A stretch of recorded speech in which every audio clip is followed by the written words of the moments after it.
La Minute Sport avec la Ligue 2, le championnat de France de Ligue 2, la troisième journée.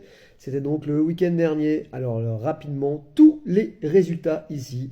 On a d'abord eu la victoire de Nancy, le promu nancéen, qui n'en finit pas de surprendre et qui s'est imposé 3 buts à 1 du côté de Dunkerque, qui est en pleine reconstruction, et Dunkerquois, avec son nouvel entraîneur, comme j'en parlais les semaines passées.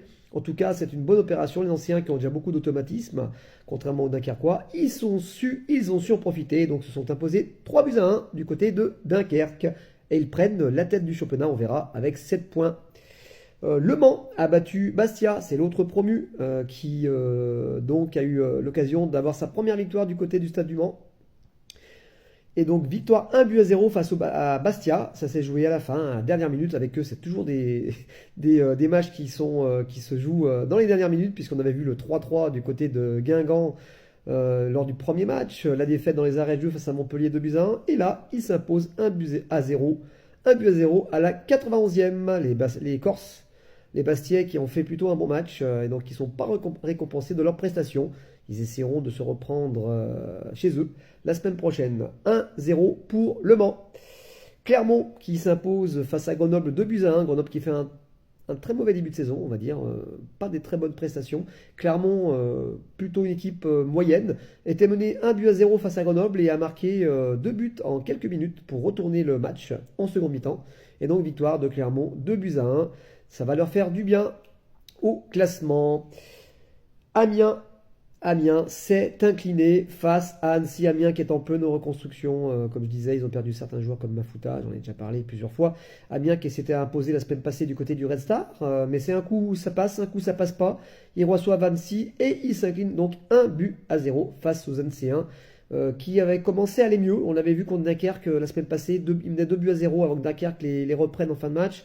Et Annecy a gagné assez logiquement son match du côté d'Amiens.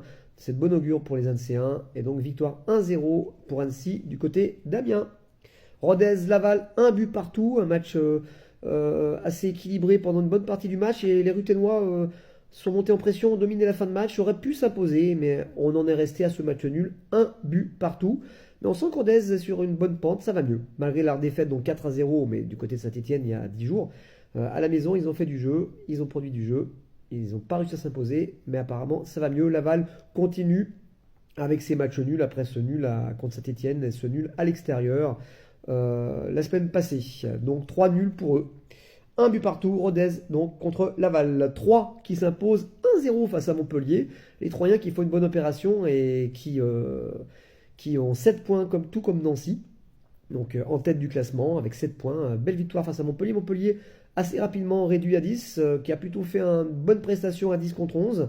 Aurait peut-être même pu égaliser. 3 a contrôlé le match. N'a pas encaissé de but. Et donc on en est à ce score de 1 but à 0 pour 3 face à Montpellier.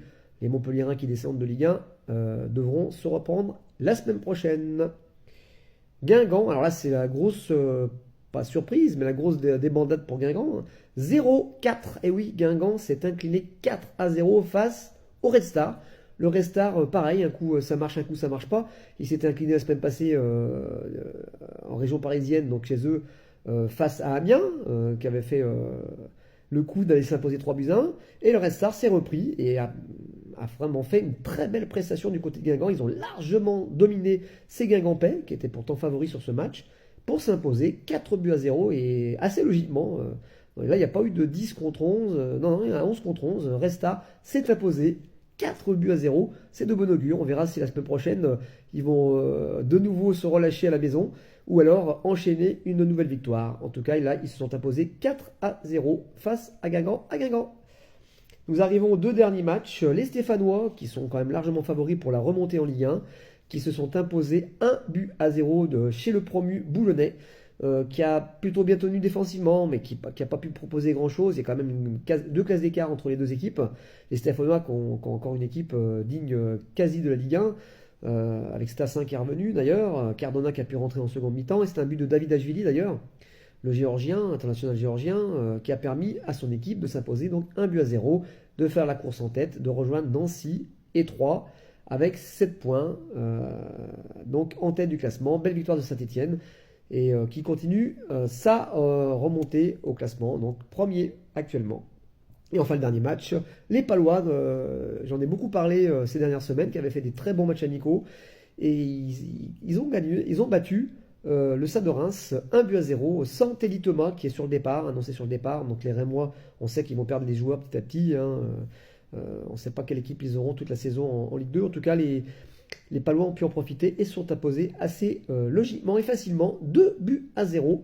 Donc Pau rejoint Nancy, 3 et Saint-Étienne à la première place avec 7 points au bout de 3 journées. Bravo aux Palois qui ont fait donc une belle prestation. Voilà, bonne soirée à tous et à bientôt.